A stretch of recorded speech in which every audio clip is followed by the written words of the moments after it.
Hey buddies, welcome to AmassGames. My name is Simon. Today I have a setup play and review for the game War of the Ring 2nd edition. Now I have made some other videos already on the channel, however this is much more in depth, and as you can see I've already set up the board because quite frankly if you want to see how the setup part of this video it would take some time, maybe 20 odd minutes, maybe 10. Having said that, there's a few videos, very rare, less than 5% of all the 1,200 plus videos on the channel whereby I don't actually set up the board. But I can give you an example is how to set this up in relation to, you start off with the Free Peoples in blue, representing the good peoples of Middle Earth, and the Dark Lord, the Shadow in this case. Those are in red currently.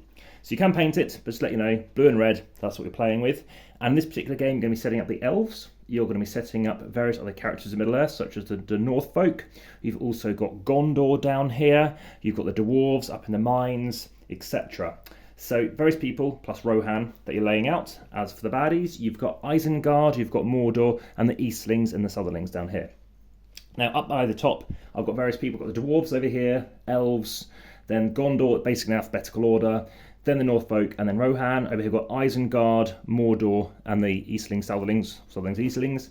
And that's just because these figures can look quite similar. In terms of the size of these figures, let's talk about that quickly, then I'll talk about the theme and what we're going on to. If you see a regular folk, basically they're normally standing, like this, apart from the dwarves, and apart from any wobble, I'm using a different kind of tripod setup as you might have spotted, and that's because of the size of the board. If they're on a horse, they're normally elites, and lastly, if they are grey, they are going to be leaders. Okay, so let's talk about the game. So it is Middle Earth. The Dark Lord is gathering strength, wants to take human form, or physical form. And in this instance, the Free Peoples of Middle Earth are completely oblivious to what on earth is going on.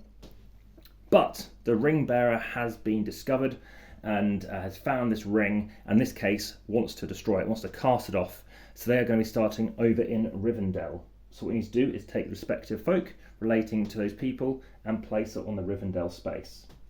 And then what you're going to be trying to do is actually ultimately try to destroy that ring. And to get that, you need to get it to the Crack of Doom and then cast it in from this location.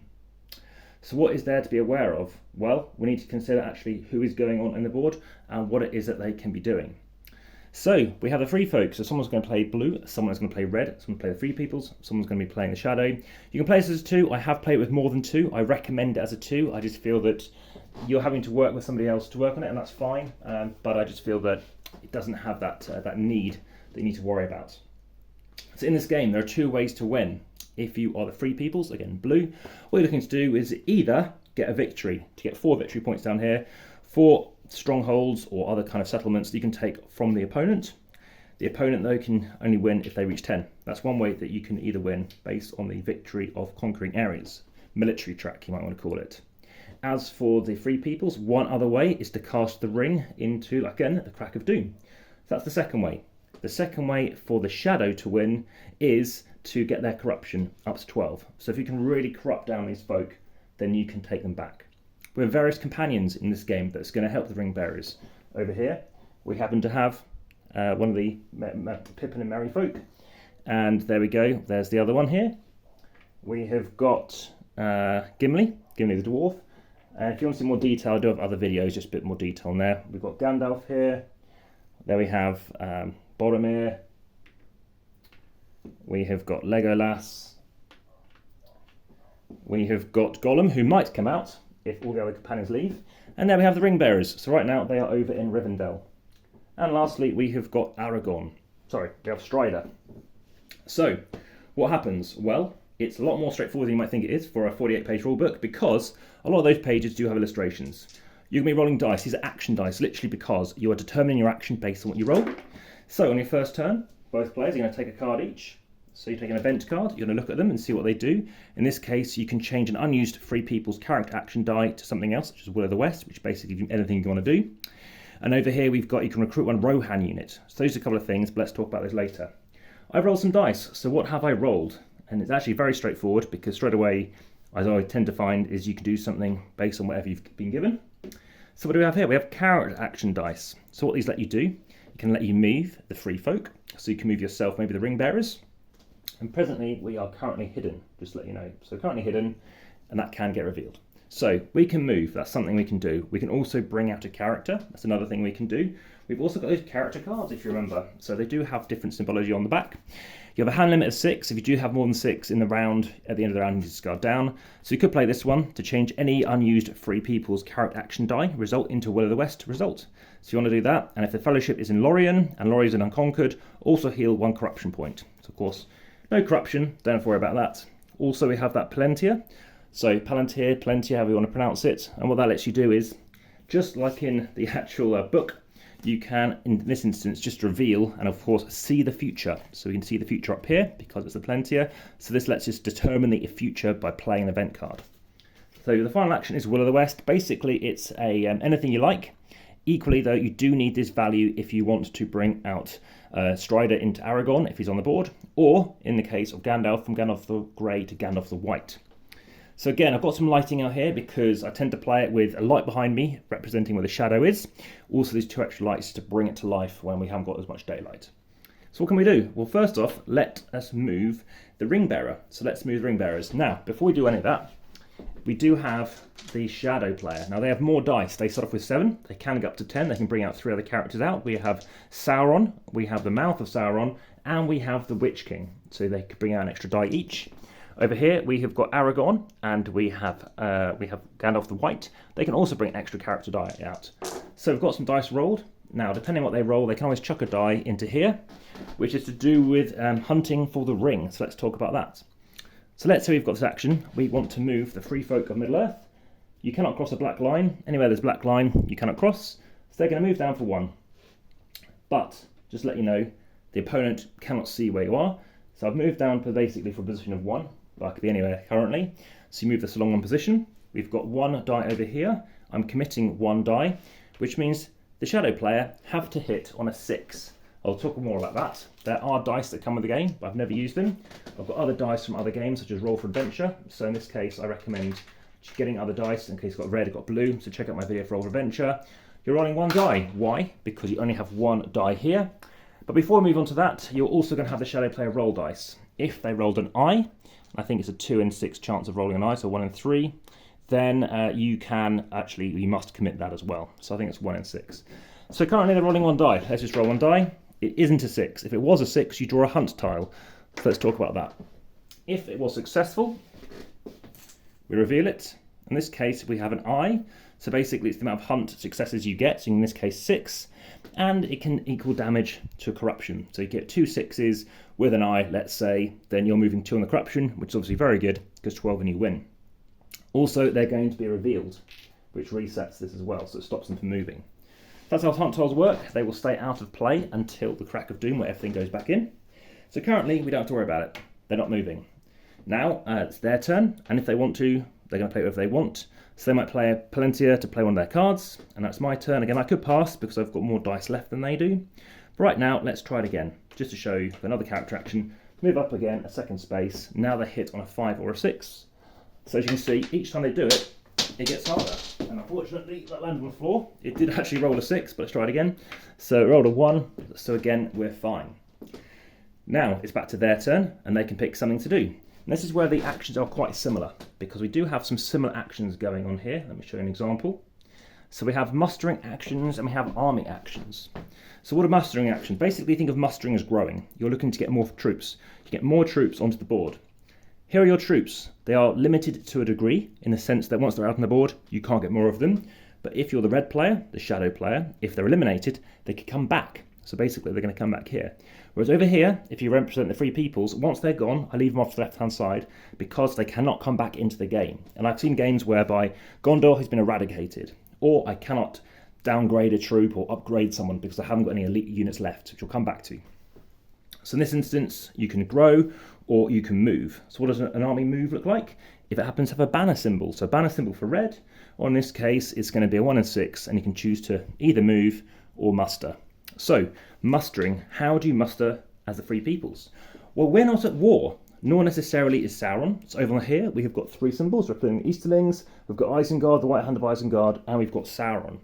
So what they can do is they're active, that's why they're in red, otherwise they wouldn't be in red. Whereas over here, only the elves know about it because they knew about the Second Age. So they are the only people currently at war, so we need to get these guys active. There's a few ways to get them active. One of them includes being attacked. by the Dark Lord. Again, they're encouraging themselves to win.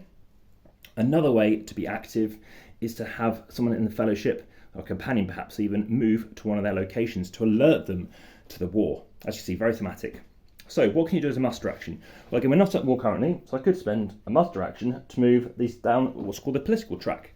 So there's 3 stages, plus then at war. So the elves will move down 1 space. Gondor, or is already very close to Osgiliath and knows about the threat down here.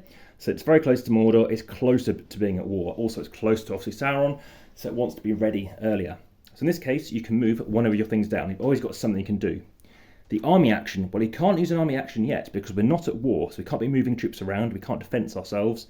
You can't defend because, again, we're not at war. So again, you choose the muster action again to move a value down here. So what if we roll something different? Well, we've talked about muster, we've talked about the free folk, we've talked about the character die, and we've also talked about, again, more character action dice, and lastly the Palantir. So we've talked about all the different actions you can be doing. That's it. So if I roll 4 dice again, just to show what I do on my turn, again, I can choose to pick anything. I can choose to move down the political track. I can choose to, if again I'm at war at this point, I could grow my army. And lastly, I could move the army if I'm at war. If not, again, I'd choose to keep growing my army or choosing to advance the political track. Is that straightforward? So where is this game all about? Well, let's talk about fighting. So someone wants to fight. If a bad army, let's say an army is trying to attack you, so you're a defender, if you happen to be in a fortification or a stronghold, which happens to be a square box, then you are getting an advantage. In their first round of battle, they have to hit on a 6. You'll always hit on a 5 and a 6. So normally everyone hits on a 5 and a 6, but in their first round of battle, that's what's going to happen. So you have more of a defense in the first round of battle. However many troops you have a limit to 10 in one space, and you have a limit to 5 dice to be rolled. What's going to happen is you're going to roll those dice and determine who's the victor. So each character represents 1 die, each figurine or each miniature. Having said that, these grey folk, the leaders, do not count as a figure. What they can do is a re-roll. So let's just say I've got, I don't know, these 3 were fighting this person, this 1. So this person came in, they only came hit on a 6, I roll 3 dice, I hit on a 5, they rolled a 3, they don't hit. But imagine I had a leader in here too, then even though I kill them off, I get to re-roll again 1 die. So that's how that's going to work. If you want to, at the end of 1 round of battle, you can choose to retreat, so you move somewhere else in an adjacent region, or you can actually turtle. In this case, you can then retreat into a siege, and therefore you go off the map and you appear into the siege box. From now on, if they want to attack you, then they need to downgrade an army if they want to attack you more than once in a round, otherwise they're still going to hit you on a 6. So to do that, you're downgrading an elite to a single character, a single regular in this case. So what does that mean? Well, basically a hit point on an elite is 2. So if you've got someone pretty much like an Oliphant, it's worth 2. So even though it's worth 1 die, if you ever get walloped, you can choose to not lose a character, a regular, which is worth, again, a die. And if you had 5, you go down to 4. So instead you might want to downgrade this to a regular, which in this case keeps you at 5 dice, or 5, yeah. So that's something you might want to do. What else is there to consider? Well, you have some cards which modify that. So some of these event cards, it might mean that you can do something better. You might hit on a lower value. So that's something of importance. So again, regulars and elites, just use dice. Leaders allow you to re-roll. Companions let you re-roll too, depending on their leadership levels. So there's something to be aware of. And you all start off with a guide. So in this case, I'll be starting off as Gandalf the White. They're going to, Gandalf the Grey, sorry. So they're going to be my leader. So they're my guide, sorry. And basically, after using an action event die to play an event card, you may immediately draw an event from the deck matching the type of this card. So something you can do. Movement. Normally, you are going to be moving 1 space with a companion or someone which representing a sword. So basically, the companion die. But if you did the army action, you can move 2 areas, 2 regions, 1 space each. So let's talk about these locations. They've got 2 little yellow lines you might just spot down there. That means it's worth 2 victory points. So if they can conquer this, they're going to get 2 victory points. This one's worth 1. So any oblongs are basically a settlement. They're worth 1 point. These are worth 2. All I need to do, if I represent the 3 peoples, is take this place, and let's say this place up here. That's 4 points, and I win the game. If you wish to claim it, if you do, you're obviously going to flip it over to your respective side, just to show that who's claiming it. These, of course, can be taken back. And that's how that works. Various things might come out to play. So, for example, Saruman might come out and won't be able to move if they get to a certain location. We have Nazguls, so we've got 4 spare, plus the ones here. They can go anywhere that's free on the map, so you can't land in somebody else's territory. In terms of movement, as I said, maximum distance of 1, subject to your leadership. And again, these leaders will disappear if the rest of your troops, your regulars and or elites disappear as well. So it's very interesting, very thematic, because again, you're trying to alert your armies, get them to fight and fight back. A swinging battle, because you might want to try and draw the fire so that the Fellowship can get into Mordor. If you find that the Fellowship actually happens to be in the same space as a regular of the opponent army, or just generally a red figure, then, or even a Nazgul, you're actually going to have a hunt tile. So basically they get hit on a 5 instead of a 6 if you've got 1 die in here. And then happens to be if you've going to be in the same location as this, then you're going to obviously hit on a 5. If there's a Nazgul in there, they can hit on a 4. Obviously, if it's both. If it's just a Nazgul, it's going to hit on a 5. If you're in a stronghold location, again, it reduces the amount that they need to get to draw a hunt tile. So it could be as low as 4, because it could be a stronghold, it could be a regular, and it could be a Nazgul. So something to be aware of. Things can really reduce down, and they can multiply and stack. If and when you draw a hunt tile, it has a value, let's say a 3, then you can use or lose, like basically sacrifice one of your companions. So 2 in there presently are worth 3. You must use the highest value guide. That's Gandalf and Strider and or Aragorn. Whereas once they're gone, then you've got Legolas, Gimli and Boromir. They're worth 2 each. So if a tile comes up of 3, you can eliminate them. So you're only losing a difference of 1. So you basically move 1 in the corruption rather than 3, because you've lost them as well. Some cards do want you to have those certain people, so maybe it's up to you if you want to lose them. And again, then you're down to the single value people, which is only worth 1. Once they're all gone, Gollum comes out and does something slightly different again as well. And again, you're trying to mitigate, how much corruption do you want to get? Some of these cards, can you give you more better tiles that can go into the hunt pool when you reach the Crack of Doom? And the way you reach the Crack of Doom is if you're in Morannon or in Minas Morgul, then when it's your free people's turn, then you'll have what's called the Fellowship phase, and it means, yes, I'm going to declare, and now you're on the Crack of Doom, which means you no longer roll dice if you are looking to get the hunt tile. Instead, then you're going to be drawing a tile. So drawing a hunt tile and hoping to move up, and obviously trying to win by reaching the Crack of Doom. This is the Elvish for 0, 1, 2, 3, 4, and the fifth one, the fifth throw, wins you the game. It's been very close, it's been very well balanced. It's literally been the fourth or the fourth step, and then the shadow of 1, or vice versa. They've been about 7 points. So if you want to try and do something well over here, it's all about, okay, let's try and commit forces elsewhere.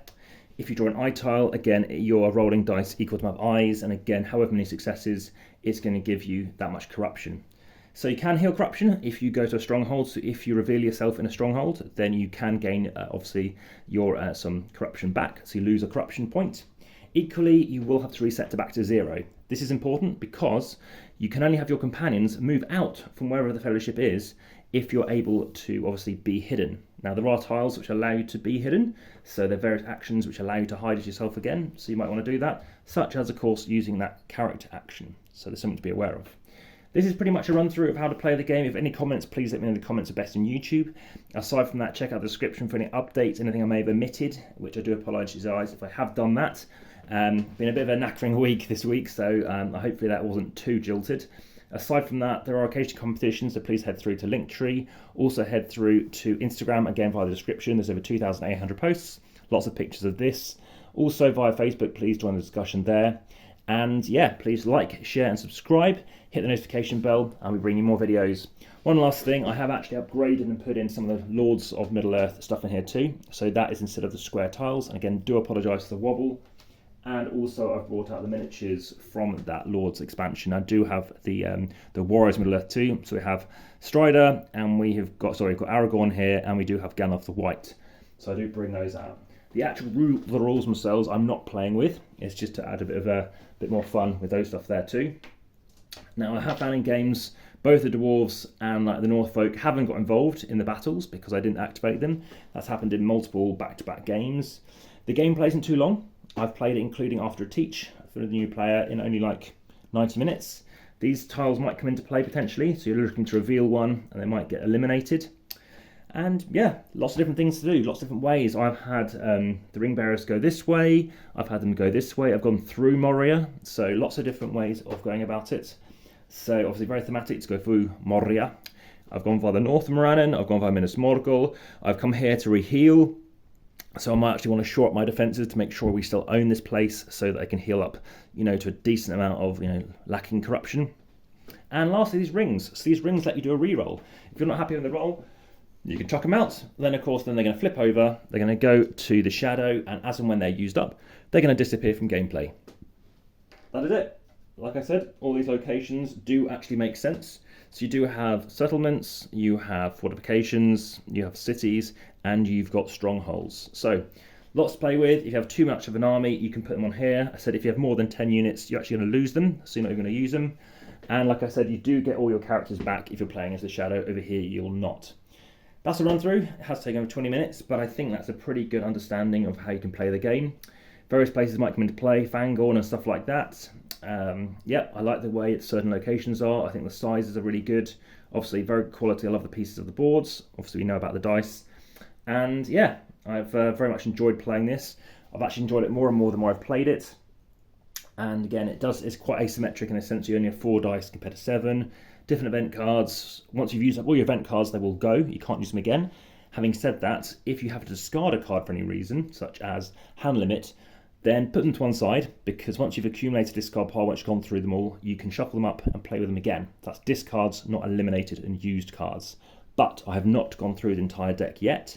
I tend to play about half the deck. Some cards let you draw more cards, so that's something to be aware of. Of course, please be aware of locations. You can cross rivers, so you can forward across these. That's absolutely fine as well. Yeah, lastly, one more thing. When you want to play a card, you can break the rule. So in this case, I can recruit Rohan units, in this case a regular or an elite, and 1 Rohan leader in a free Rohan region containing a settlement. Now, I'm not at war, I'm not even active, but I can still do this because it's an event, it's a future thing. So it allows me to bring people out into Rohan. Of course, I never activate them, it makes no sense. So in this case, I could be doing that. So a Rohan unit, you've got to find a location obviously relating to Rohan and bring them out. So you might want to be considering doing that, obviously around here perhaps. So be aware, you might want to do something like this, and of course you can only do a regular if, I don't know, maybe you're out of elites, or you can only do elites if you're at regulars, who knows, but it's something to be aware of. Like I said, I recommend you do have your people lined up like this, and yeah, thanks for watching. Back to the table.